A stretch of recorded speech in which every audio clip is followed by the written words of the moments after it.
Okay, so this is welcome back to episode number 53. We achieved the year. The goal was to do 52. The new goal for the next 12 months is to tell 52 different stories each week. And today I have Lynsey with us, who has been with us for over a year now. Through the lockdowns, came to us for some help, and I'd like to share Lynsey's story. Lynsey, I know this is nerve-wracking, this is new to me, I don't know, this is a little bit different. Let's go with, first thing I want to ask you is what brought you over to CrossFit Harrow? I've done so many different types of exercise, and I was really struggling. Yeah. And a Facebook post popped up on a friend's feed, and she sent it over and said, "What about this?" Okay, it's good to know that our marketing is working. Works. Because I actually remember, I think you done your no cert with Case, yeah? I think I was teaching that night. Yeah. And it was like a dark and gloomy evening, right? Yeah, it was. I distinctly remember you coming in. So if we rewind 12 months, what was the main incentive behind coming here? I needed something. I was Okay. feeling horrible. And Yeah. I'll never forget sitting over there with Keys and saying, I just feel really sad. Yeah. I was down about myself, I was down about life, everything had just got on top of me. Mm-hmm. And as I've thought about things over the year, the concept of being somewhere where you have people around you and you have support massively works for me. Yeah. And I think I was looking for that. For that. And I found it. Good. What are the things that you've tried? What have you done that you tried in the past that maybe? Would you say that they led you? Obviously, they led you up to this point, but would they have led you to have negative implications or feelings about yourself or towards things? My whole life. Yeah. Yeah, and I think sometimes it's hard for people to understand, because if you're into fitness, Yeah. it comes naturally to you. Yeah. And some people aren't into Right. fitness. It doesn't come naturally to me. Yeah. And I always had a negative view of it, because you do rounders, you do swimming, you do netball, and I wasn't good at Did anything. you play much sport at school? I was the fat kid. Okay. And I couldn't do it. Okay. And as I've tried different things along the way, I realised some things work for me, but you don't have that opportunity at school. Yeah. So my first real exercise was Thai boxing. Okay. And when I found it, I found a passion. And it's so lucky I found it, because otherwise I don't think I'd be where I am now. Yeah. And that was just casually, just going, just enjoying yourself, nothing skill related, not to well, actually, no, you. I did, yeah. Yeah, I've seen It the video. it didn't start off that way. Okay, because I've seen the video of you in the ring. Yeah. Right, so let's talk about that. What happened there? Well, it initially started, I had a 3-year-old Okay. with no attention span. And so I tried different sports, and we ended up at Thai boxing. Yeah. And they put a promotion on for Mother's Day. If you signed up on Mother's Day, they would get you to a certain standard before you had to start paying. Okay. And I was massively overweight. So at that time, 5'3", I was 16 stone and really unhappy. And I started training, and it didn't do anything for me. It did. Not how consistent. How hard was the training? Well, to start with, Yeah. my first session, they came to my house and they walked me round the playing field near my house, and I managed 3 laps of the playing field before I couldn't do any more. Wow. I was so unfit. See, that's interesting, because a lot of people have that kind of step that they won't go past that. Right. But also it gets missed out. So if somebody like me back then walked in here and Keys set me up to do what he did the first day when I had to do squats and could walk for a week afterwards, you wouldn't come back. Yeah. Because it's too much. Yeah. And I think it's just those little marginal gains. Yeah, and if you've never been in that position where even just walking around a field 3 times breaks you, you're never going to understand that. Yeah, and I think often, without people realising, they will go from long periods of inactivity to just trying to go somewhere 5 times a week. And a lot of people are going to do that now through lockdown. Yeah, because they've done nothing. Because they've done nothing. Yeah. Right, so the story, so I, week by week, I stepped up and up and up, and I lost 6 stone Wow. over a year. Wow. and the training just grew and grew, and it was just for fun. You know, I had no idea of where it was going to lead. Yeah, I just enjoyed it, and that's one thing. I've learned now, if you don't enjoy something, don't do it. Yeah. I went to a MetaFit class once, and I walked out halfway through because I just didn't enjoy it. Why am I going to stay there and have a negative view of something when I can do something I actually enjoy? Yeah, and I think a lot of people will do things because someone else has done it, had a result from it, but they're doing it for the sake of doing it, like exercising for the sake of exercising. So very quite a good point actually with regards to if you don't enjoy something, and that's even work related. That doesn't even have to be fitness related. In anything, someone else goes horse riding, so you go horse riding. Doesn't mean you're going to be any good at it or enjoy it, and you've got to find what works for you. The other problem you've got though is, so when I first walked in here, I genuinely enjoy lifting weights. I don't really know what I'm supposed to do and how I'm supposed to do it. That's why I like being here. But getting in here is really difficult. Because when you are overweight and you feel down about yourself and you walk into somewhere where most people here have got a certain physique, it can also be extremely overwhelming. And so breaking that barrier as well is so important. There's a lot of psychological elements to that which I want to get into, but I want to go with the story. I want to hear the story of the getting into. At what point did you was it like, I'm getting into the ring? Well, I had always said I'm never going to do it. It's not my kind of thing. I don't like to be on show. I talk a lot, but I don't want to be on a platform, and I was at work and I got a phone call from my coach, and the first thing he asked me was, "How much do you weigh?" And I knew it. And I said, as soon as he asked that question, as soon as he asked what I weighed, I knew what he was pushing for, and I said, no, Lynsey, you've got to do it. You've come so far. You need to prove something to yourself. And I did. I had to prove something to myself, that I wasn't that fat person anymore, and I needed to break that barrier. And so I just said, fine, I'll do it. I didn't want to, but I just said, all right. That's quite amazing. Actually. It was honestly, it was the... So what did you do, 5 rounds, no, 10 it was rounds? 3 rounds, a minute and a half. I mean, that's a long minute. And was this the opposition, someone that you've been sparring and fighting Never. with? Oh, okay, no. Never met them? Complete random from another gym somewhere. And we had to go to Essex. So it was a whole big thing. Was it like white collar kind of boxing? So they were doing a charity event, but in between they would have people that were experienced. Okay. I was an experienced fighter. And I just remember feeling sick because first you got to walk out in public. Did you have walk out music? Yeah, I did. I don't even remember. Someone picked it for me, and I have to listen to the video to see what it was. But I hadn't even chosen a name. And as I walked out, this voice just goes, "Lynsey Lights Out Mason," and that's who I. Is it stuck? It was and it was a wonderful experience. I think in terms of rounding up everything I'd done, to actually say that you're not that person anymore. And I rode that terrain for about a year. I loved it. That must have been amazing. Like, there must have been such a sense of accomplishment to be I was in this position and now I feel amazing. I've gone into the ring. Win, lose or draw, whatever the outcome was, you've done. You've come out of that comfort zone and just enjoyed yourself mainly. It was a really good step along the way, and I don't know if everybody would work that way, but I think I just needed different things to say to myself, you're not that old person anymore. Yeah, and I guess doing that has led you to, and I guess over the years that's given you the confidence to try new things, whether it be gym related or not, but it's given you confidence to build stepping stones toward doing something. Do you know, the biggest thing for me was I'd always, and maybe it's a bit off topic, but I'd always been in the same circle of friends. Okay. I'd always mixed with the same type of people that like the same type of things. And actually by going to that gym, I met so many different people. Yeah.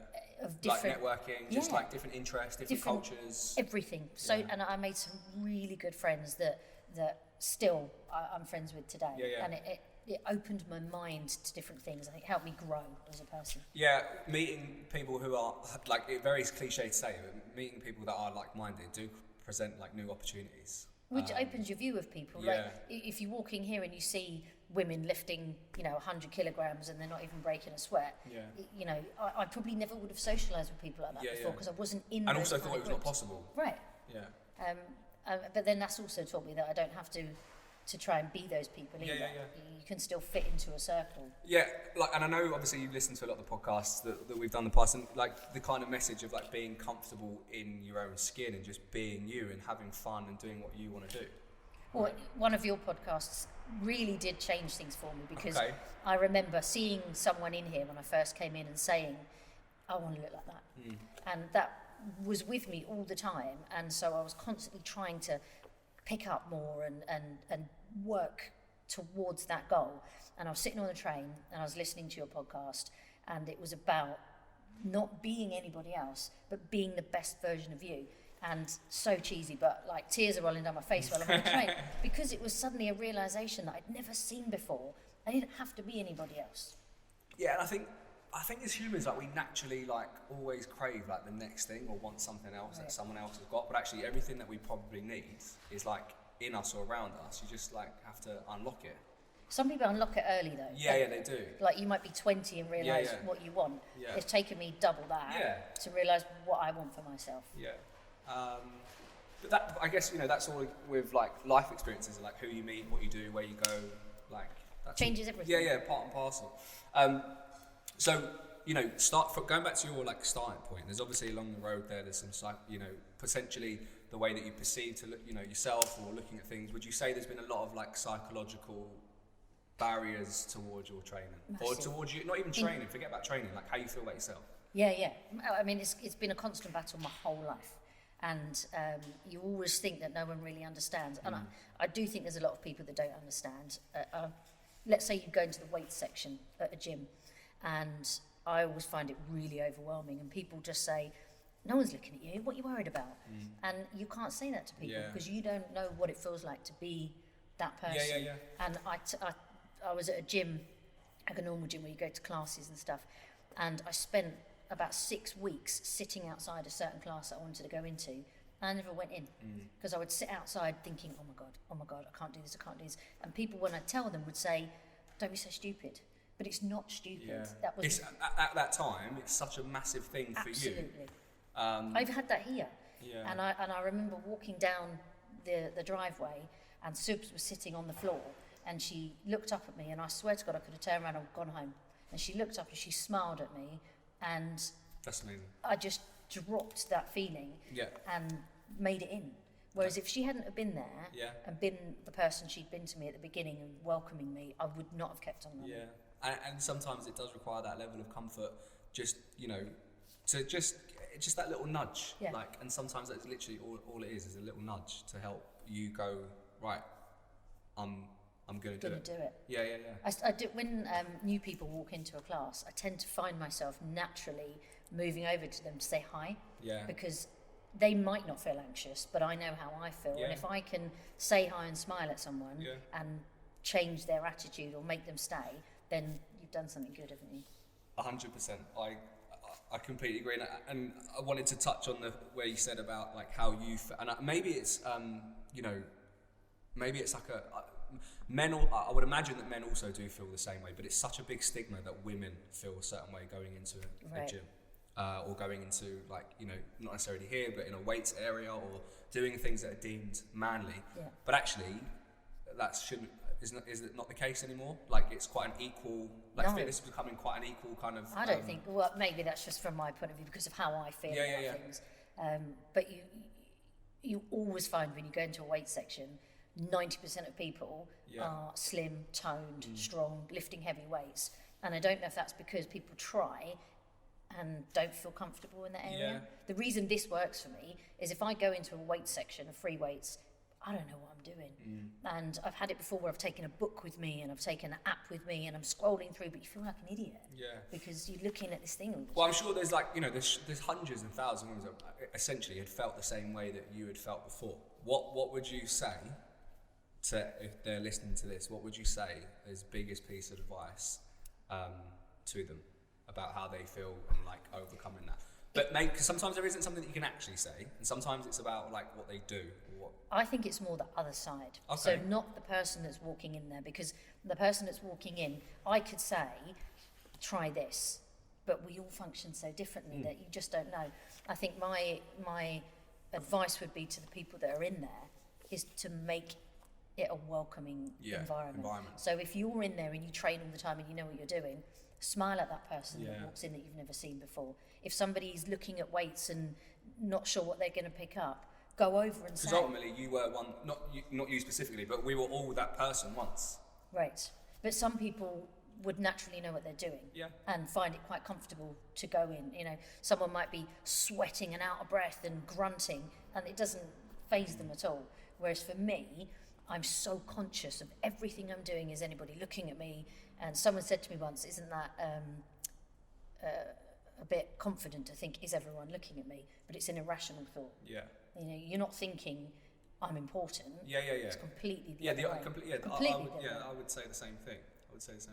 But I guess, you know, with the industry, I mean, we are trying to change it. As a very small gym, we are trying to change the narrative of like body image and things like that. And I think both male and females, I think females feel they have to look a certain way, and also think that males also feel they have to look a certain way.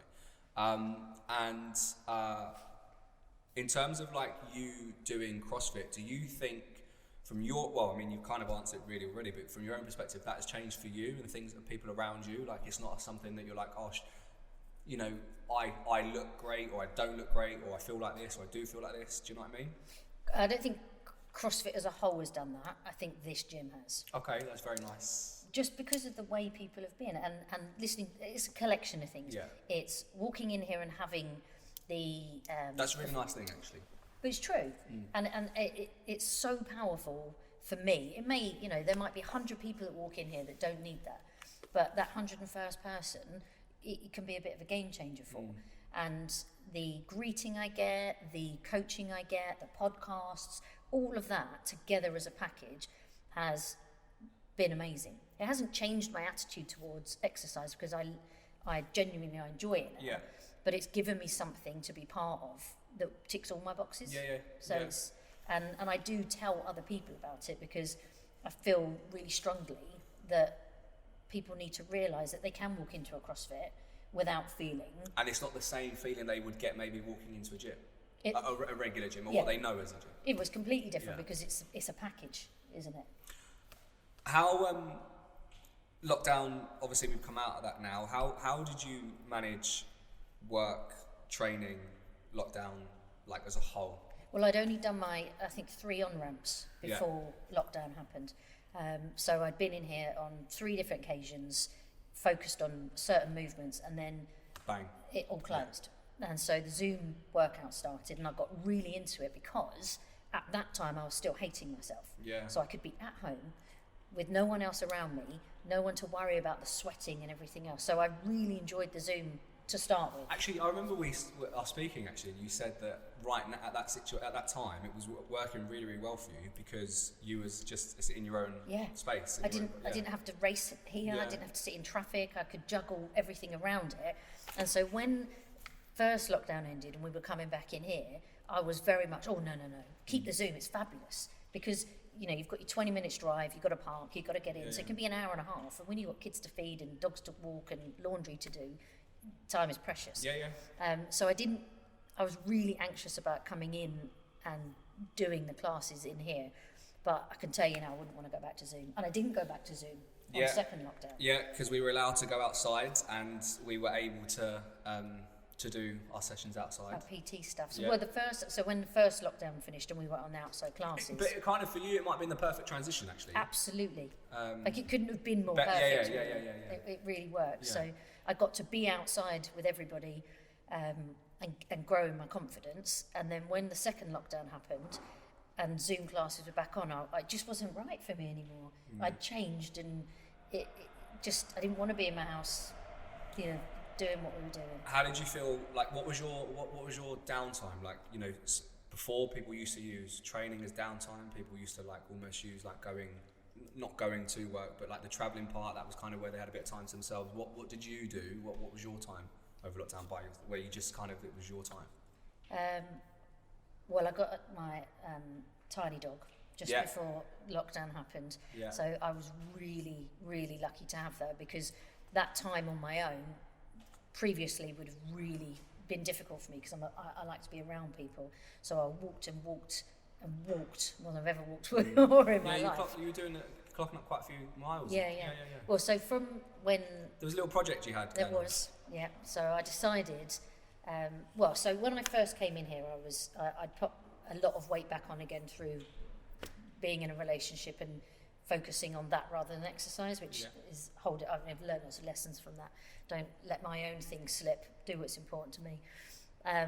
So I lost 1.5 stone the first section of lockdown, and then enjoyed a bit of summer, camping, drinking, partying again. And lockdown 2 happened, and I decided there's a lot of stuff coming up for me in the future that I needed to carry on getting the weight off. So I set myself a 90-day challenge, and that started on 27th of December. Well, I always like to do it before New Year, because then you feel like you've got a bit of a head start. And so I decided as well to post on social media. It's very unlike me. Which not a lot of people, like, as much as people do post, there's a lot of people that don't. Well, you post what you want people to see. I guess so, yeah. So you take your selfie and then you filter it, and so I didn't filter anything. That was a massive step as well. Absolutely. Yeah. And I'd left here actually, and I wanted to take a picture. I don't know why, you just want to do it. And I took a picture and I looked puffy and I really wasn't happy, and I thought to myself, post it. Because if you only post the good stuff, then you're actually not being really true to yourself, are you? Like, just trying to remain as authentic as possible. Yeah, and if you don't accept that reality, then how are you ever going to deal with it? Yeah. So I posted this picture saying, you know what, I'm actually feeling really down about myself, but I'm going to exercise, I'm going to pick myself back up again. And then every single day I posted on social media. For those 90 days, which is really quite hard. To think about stuff, you've got to be quite prepared, and I'm not a prepared kind of person. And so I decided to run every day. So which again was a big step. Massive. Yeah. Running just doesn't come easy to me. Even now when I'm running 5k, it's still a bloody struggle every time. So I got up every morning and ran 1k.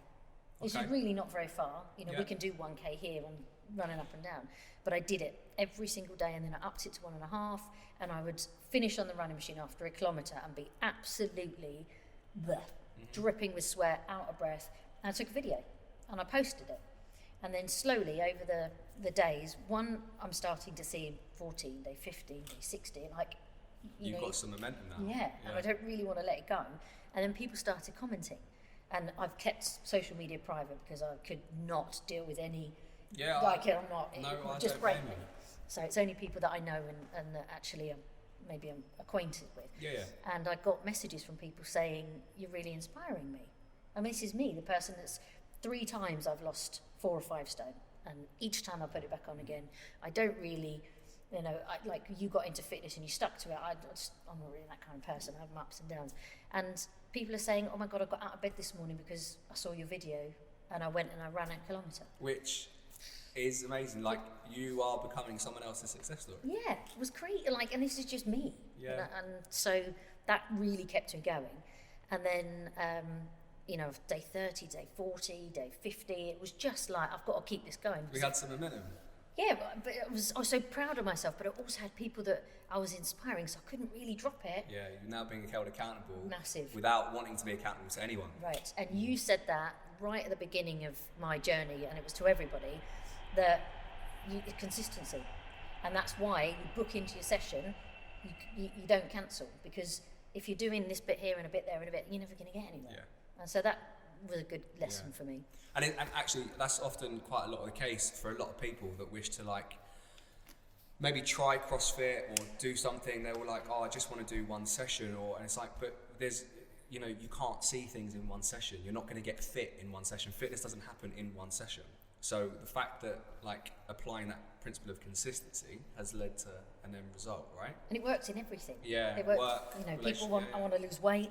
I want it now. Yeah. And it just doesn't work like that. What out of those 90 days, what was the sticking point?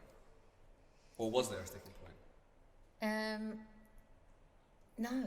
This is hashtag Operation Ibiza. Yeah. So the idea was, initially, I'm 40 very soon. I want to go to Ibiza and I want to feel good about myself. Now, that could mean different things to different people. Yeah. I am not comfortable with myself being overweight. And maybe it stems from being bullied because I was bigger when I was younger. Throughout my life, I've had people telling me that, bless my mum, she used to say to me, you'll never get a good job if you're overweight. You know, little things like that have stuck with me. And I've often said recently, a lot of conversations I've had with people, is that like, I've been able to see, and even with myself, like, when things, characters sometimes comes out a little bit more, and you can often see like that it stems from their childhood, and it's just slowly creeps through.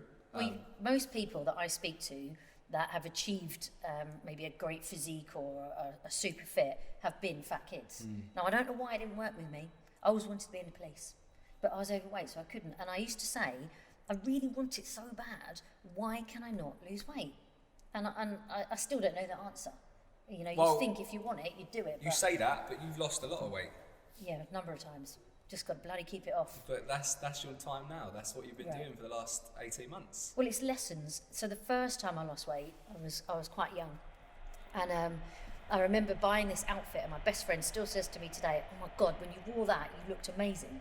But circumstances of life looked me back the other way. And then once I lost the last batch, which was 6 stone, and you know, I felt amazing and I looked really good. On the outside, I was fabulous. On the inside, I was still broken. Yeah. And I didn't realise, and I remember dating. So as I got divorced and I started dating again, being this new slim person I'd not really been before. And this guy said to me, God, you're broken. And I was like, what do you mean I'm broken? And it was because I was still behaving in the way that I was before, but I was just slimmer on the outside. How did you take that? Was that like dating someone and they had told you this? Yeah. That's quite a hard pill to swallow, right? Yeah, but I didn't know what it meant. And it's only now I realise, and I kind of wish I could go back and say, you were bloody right. Yeah. But I was, because I thought losing weight, that everything would be fixed. Yeah. And I was wearing a size 10 tight black dress, going out with no tights on. I mean, that was a massive thing for me. And I looked great, but inside I was still Lynsey that I was 10 years before, that was struggling with everything. And it's only now that I've finally... being at peace. Yeah. Which is amazing that you say that, because I do feel from like the position that I'm in, getting to see a lot of people, interacting with people through their fitness journey, is that a lot of people do chase those things that you've just discussed, and actually whether they achieve it or not is actually a lot of things internally that don't actually work out don't work out as well for them. Well, you think that the answer is, yes, you know, be slim and you'll be fine. Yeah, and you know, you kind of give yourself a round of applause in the mirror and be like, I look great, but actually, what does that mean? Especially when, so I enjoyed taking photos in my tight dresses, because for me it was like I'd never been that person before. And putting it up on Instagram, someone go like, amazing. But if you could open that photo and see what was going on, I was still the same person. And there was another, this one will always stick with me. I was out in town, I was out drinking, and a guy came over and started chatting me up. He didn't know that 10 years before, he had turned me down because I was overweight. No way. Genuinely. And I still see him now, and I smile to myself, because that would have been my dream, you know, that the person that had turned me down was now saying, oh, you're attractive enough for me. That actually taught me a really big lesson. Because massive lesson. I'm still the same person I was when I was 20, 30. That is insane. Mad. That is insane. But isn't that really sad that someone can make you feel that way, all because of how you look on the outside? It is, and actually, like, I speak about this often, but like social media is massive for that. Like a lot of people in this day and age, especially like the younger generation, maybe like whether it be dating apps or they're meeting people, because they don't meet people with the same interactions as maybe like I did or you did, don't develop those or don't learn those lessons, and they keep making those same mistakes, whether it be through fitness, through relationships, or whatever it might be. Well, and you get to see so many things. So, you know, if you want to lose weight, you can go on Instagram and search for fitness influencers. And I don't think it's a real representation. That's another can of worms, that, Lyns. Another day, another day. I've got a lot to say about that. But then, you know, even those people, that for 2 years they might sell you a dream in terms of what they offer, but actually, you know, once once they have a child and their skin stretches, their body shape changes, they're the same person complaining about how they feel now, and they were telling you to do something 2 years before that. I can think of someone right now in my head that I've seen. And you cannot live like that. Yeah. Well, you can if you choose to be that level of athlete, fine. But something else has got to give in your life. And now, for me, I'm looking at this will, and finally, it's getting round. Yeah, that's a good point, because like, I feel like whenever someone starts fitness now, it's almost like they take it so fucking seriously. It's like, yeah, there is a level of seriousness that you need to do, and you do need to be consistent. You do need to do this, but like, we're just everyday fucking people. Like, relax. If you want to have a beer, just fucking have one. If you want to eat a pizza, have one, but just don't eat a pizza and a beer every single day. And not train for a week. Exactly. Yeah. But I think people see what they want to see on social media, and it's achievable, but only if everything else goes. I mean, I've got children, I have a job, I have a dog. Yeah, managing that, like, especially over like the year that everyone's had.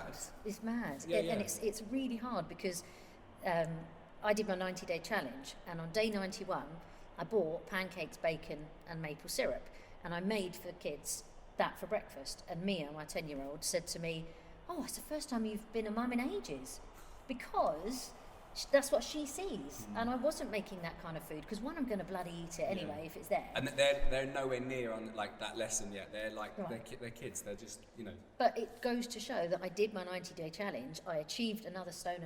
I felt fantastic, but something had to give. Yeah. So I can't do a 90-day challenge every 90 days because I can't live up to that expectation. I can't fit in 5K runs and calorie counting. It's a lot, like, both physically and mentally. Massive. But also, like you said, the things around you, like they sacrifice a little bit without you realising. You'll take that time gets taken away from other places. And you've got to find. I mean, if your challenge is, I want to lose a stone, then you focus on losing a stone. But what you need to do then, once you've done that, is find the right balance so that you don't have to put that stone on again and lose it again. Try and socialise with your friends. I've had to change my beer. I love craft beer, but the calories in it are way higher, so I've had to drink Amstel. Don't judge.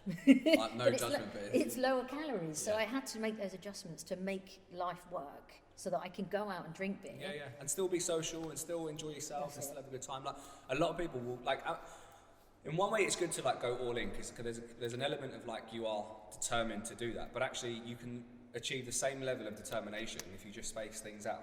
Right. Not you personally, but in as a general. Like, you know, everyone thinks that, like, you know, you have to lose that stone like yesterday, or you've got to do this run in a certain time, like, without even learning along the way. Like, all these things happen over a period of time. I even had it with CrossFit. So I upped my membership so I could have unlimited, and I was trying for 5 sessions a week.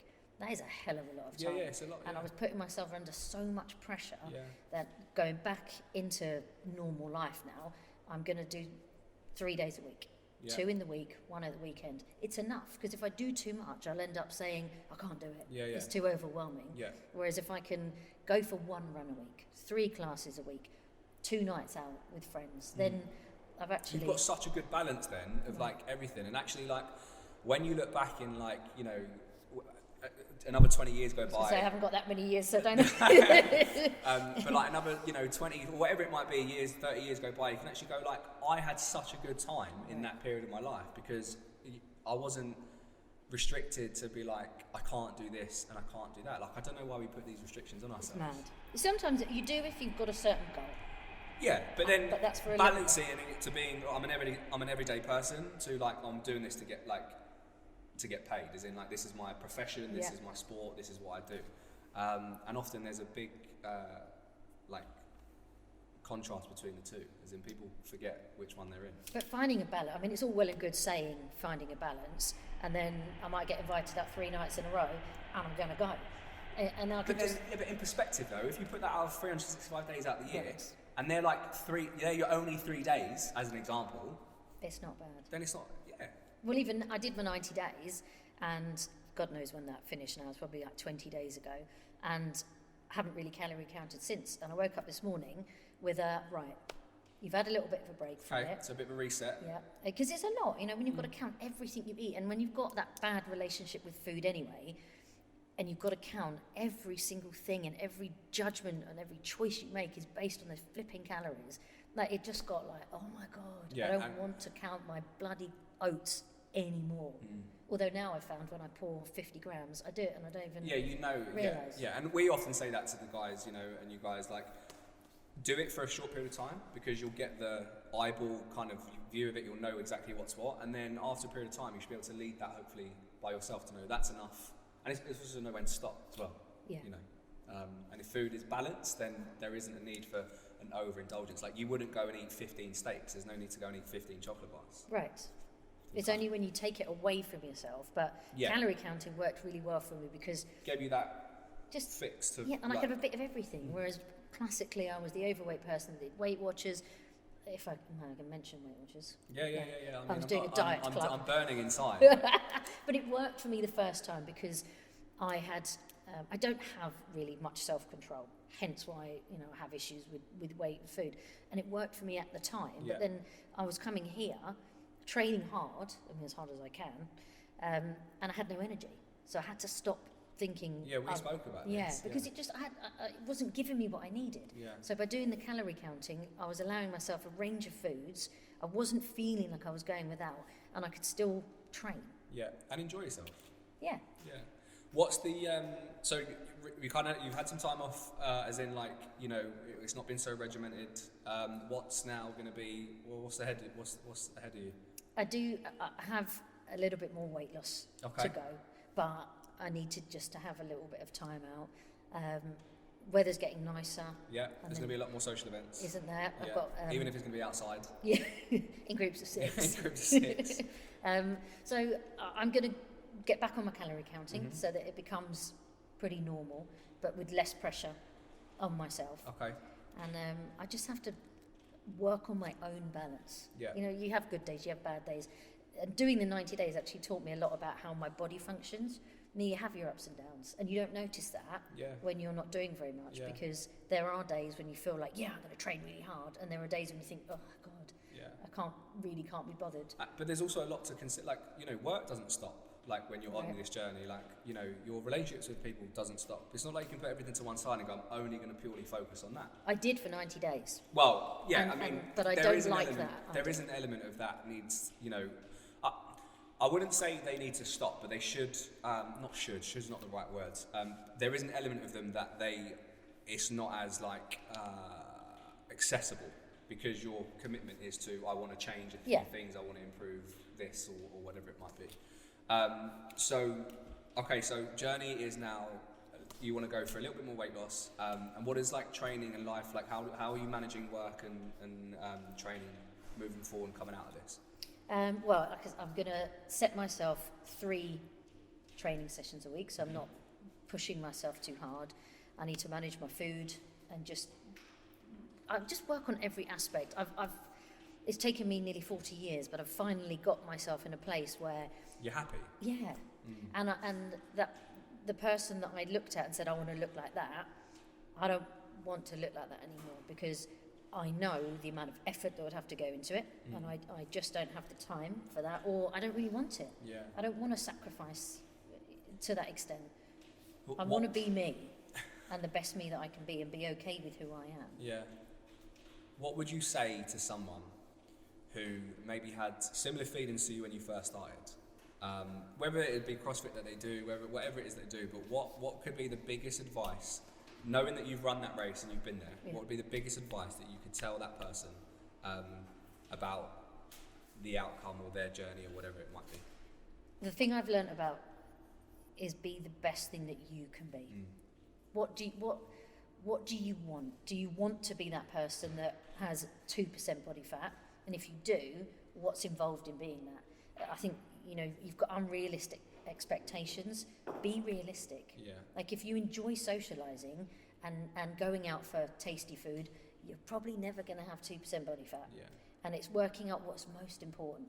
For me, I just want now, forget all the other 39 years before, because it was completely different. Now I just want to be the best version of myself, which is enjoy exercise, feel happy, enjoy going for walks, all the things that make me happy I just want to be all of that. Getting the most out of life. Everything. Really. Just no matter what you believe, the reality is we've got this moment. Make the most of it. It's the only thing that we don't own, isn't it? Like that moment in time. It's like it's just going to carry on. And we don't know if we're going to get another chance on it. So that's a whole nother. But you know, we don't know if there's going to be another opportunity or chance or whatever. So just enjoy it now, because once it's gone, you're not getting it back. You know, and the amount of years I've spent hating on myself, it's really sad. Yeah. And I don't want to hate myself anymore. And strong words. If somebody looks at you when you're walking down the street and thinks, oh, she's got a muffin top, what the fuck? Like, does it really matter? It doesn't. That person's view does not change me. Yeah, and also it's like trying to be a bit like showing them a bit of empathy, being like, well, you maybe aren't in the right place, like, you know, to say something like that in terms of like you haven't learned, you're still in a place learning about yourself, for you to like feeling sorry for them that they feel that way about you. Do you know? Everyone's got a backstory. Yeah, everyone's got a story. You know, you might have someone that's got 2% body fat, and you think, oh my God, you look amazing, but they could be broken inside. You know, you don't know anybody else's journey, and you cannot judge. You just have to. It's just showing them that, like, giving them that sympathy, or even empathy at times, like being like, well, you're not there yet. You haven't. You're gonna at one point you'll learn those lessons in life, but I'm not going to judge you for the comments that you made. Like feeling sorry for them. Yeah, well, I do believe life begins at 40 now, because I've gone through my 20s, I've gone through my 30s, I've learned so many lessons. 9 years this year, I'll find out soon. I'll come back when I'm turning 50. I'll let you know. Say life begins at 50. But I've learned so many lessons about who I am, what the world involves, and I just want to enjoy it now. Yeah. That's it. No more pressure, no more drama. Amazing. Lynsey, thank you very much for your time. Thank you. It has been a pleasure. Join us back next week, and we will have another episode of the CrossFit Harrow podcast.